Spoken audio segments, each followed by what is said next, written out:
Nigerians, we're out here again. It is the newspaper review here on TAF TV, where we give you the opportunity to see and hear the reactions of Nigerians regarding every single headlines as it keeps unfolding. Ayo Keme is my name. Now let's first look into the headlines and see what the headline has for us today. Now today being 26th of September 2024, first we're considering the Vanguard. And the bold headline here on the Vanguard says, panic in 11 states as release of water from Ladu Dam begins. Details of that is found on page 5. Sub-story under the Vanguard says, October 1st protest, Endbadgovernace. Organisers propose virtual meeting with police. Details of that is found on page 8. Moving on, we're saying on page 28 it says, your taxes killing our business. Southeast companies cry out. Like I earlier said, you can read that up on page 8. Cabinet rigid to be based on minister's performance, says presidency. Details of that is found on page 9. Moving on, we're saying Tinubu won't interfere in Dangote NNPCL fuel price. Details of that is found on page 37, and this is coming from the presidency. You can read that up on page 37 of the Vanguard. 25 observers groups turn down Edo election. You can read that up on page 7. And on the sports, we're seeing Paris Olympic spare no one who brought shame to the team, says Nigeria. Spare no one who brought shame to the team, Nigeria. Details of that is found still on page 37 of the Vanguard. Alright, up next we're considering the Punch. And the bold headline on the Punch here says, Cabinet shock up. Tinubu demands 46 ministers fresh scorecards as lobby begins. Details of that is found on page 2. Sub-story under the Punch says, Dangote refinery marketers plan direct petrol purchase. You can read that up on page 19 of the Punch. Now moving on, we're seeing on page 13 it says, government most 30% third fund allocation for student loan is found on page 13. Federal government proposes NIN tax for foreigners. You can read that up on page 13 of the Punch. Still on page 13 it says, Yahaya Bello, EFCC files fresh 100 billion naira fraud charges. Quite an interesting story here. Still on page 13 of the Punch. Alright, moving on, we're seeing Edopo married by vote buying / delay, says NBA observers. Details of that is found on page 30. Concern as assassins unleash terror on Enugu, kill popular state figure.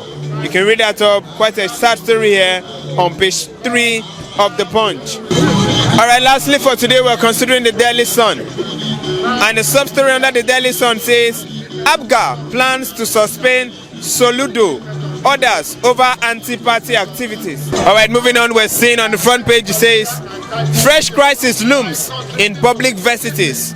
Is found on page 6 of the Daily Sun. And the bold headline on the Daily Sun here says, fear grips ministers over cabinet shake-up plans. You can read that up on page 6 of the Daily Sun. On page 5 of the Daily Sun it says, Bobrisky, federal government orders probe into alleged bribery in correctional center.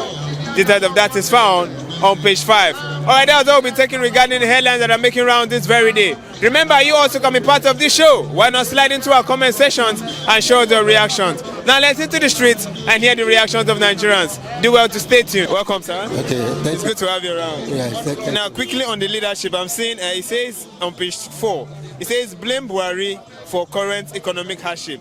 Now, this is coming from the Central Bank of Nigeria. Now, the big question is it okay to actually be casting blames on past leadership? Why should we blame Buhari? That's the first question we have to ask. Why should we blame him? Because the economic hardship in Nigeria is caused as a result of fuel subsidy removal. Okay. It shouldn't have started fuel subsidy removal immediately in the first place in the initial time. We shall do it gradually. Even though we want to remove it, gradually, to affect the common man. And the issue of refinery, it makes sure that our refineries are put to use, are maintained. We have 4 refineries. The Kaduna refinery is not working. The Port refinery is not working. They just come in, the first person in the government, is just, as we're just taking over, you remove fuel subsidy. It's not called for. That is why, of course, very hard economic hardship in the common man. That's why can we blame Buhari? We cannot blame Buhari in that. The problem is the president. Yes, they want to be blamed. So, since we are facing the current hardship, we should blame the current president. Blame the current president. Okay. So now you spoke about our refineries not working. Yes. Did you think our government are playing politics? Because of late we have heard Dangote refinery about to kickstart selling. Do you think the more reasons why our government are not working our refineries that they are actually benefiting from the masses suffering? Sorry to put it that way. Exactly, that is the problem. That is why they don't want to try to work, because of their personal interest. They put their personal interest first. Yes. That is it. So they don't want to try to work. If they try to work, the price of oil will go down. If they like this refinery work, they couple the Dangote refinery work. So the issue that the money that I getting, or the everything I get, the subsidy, the major problem of this project is what they try to work, because they cabas the government. Yes, they are benefiting, and they don't want to leave that benefit. They don't want to leave. They should want to continue the benefit. They have selfish interest. The interest of the common man. That is why. Now, Aligo Dangote putting price of fuel at 950, 950 naira. Do you think it's actually okay? Do you think it will benefit Nigerians? No, it should have, the price should have gone down at least 500 or 550. Yes, that's what. But the problem there is that why it is that the NNPC you want to put her in that in the sectors now, but our refinery supposed to work, it's not working. But now they want to find an interest. A functional refinery. They just abandon their own. They go to the refinery. Say they want to put interest. Why? They should leave the market open. Let Dangote itself. It's the one that owns it. Decide how much to sell. Right, now, lastly, do you think Dangote as a person is actually cheating Nigerians, owing to the fact that he's the only functional workforce in Nigeria's nation, Nigeria? We have Dangote cement, Dangote salt, and now we are having Dangote refinery. Do you think it's cheating Nigerians? But yes, exactly. That it's cheating Nigeria. Seriously, why is that allowed? They should leave the market open for everybody to participate. So that the labor force that will determine the demand and supply that will determine the market. Dangote also contributed to the problem in this economy. Yes. All right. Thank you very much. You're welcome, sir. Thank you, sir. All right, now quickly on the Vanguard on page 8, it says October 1st protest, end bad governance. Organizers propose virtual meeting with police as rights group protests to Vanguard. Now, I want you to pick it from this angle. I know we have been hearing clear rumors, and this is like a validation that indeed protests will come again come 1st of October, just a few weeks from now. I want you to pick it as a patriotic Nigeria. Do you think it is okay for us to protest again? After sorry to say, the last one did not yield enough fruit. Do you think it's okay for us to protest again? Well, thank you. You said, if I can hear you clearly, you said as a patriotic Nigerian.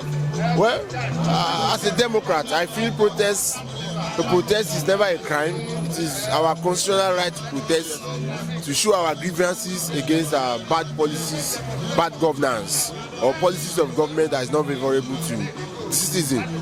But when we look at it at the other hand and taking Nigeria as a case study, when there are protests, hoodlums will come and hijack it. Even the government might send hoodlums to come and hijack the protests. So, ordinarily, protest is a very nice idea. It's one of our duty and our rights to protest if we are not satisfied with certain policies. But at the same time, in Nigerian context, when you see protests, it will be hijacked. The NSAS protest, even the first Endbadgovernace protest, at first it was a peaceful protest, but later it was hijacked by hoodlums. It was monetized and hijacked. It was monetized and hijacked by hoodlums. Whereby you see some people doing a counter protest and you see some people doing Endbadgovernace protest. So in Nigeria, that really, what I would suggest is you know, if you want to go to a round table, you can, even after protest, we will still go to round table and discuss. But then again, Nigerian politicians, most of the so-called leaders, let me quote, our leaders, they don't listen to, it seems they don't listen to dialogue. Maybe the only language they understand is this issue of protest. But when we look at it critically too, even after the EndSARS, I saw on the pages of the newspaper, I saw on social media that federal government have given license to NDLA and some other people to be checking people's phone, and the issue of EndSARS came as a result of this. So the Nigerian government, they don't listen to dialogue or simple instruction, and if you want to go by protest, it's nice if only it is peaceful. It is actually peaceful. Yes. Okay. So do you think more reasons our government did not agree to the roundtable discussion after the protest was for the fact that Nigerian youth actually disobeyed? You know, our president asked for a dialogue before the protest, but after the protest, even up till now, we have not heard our president calling the youth back on the dialogue. And do you think it is as a result of being stubborn that's why our government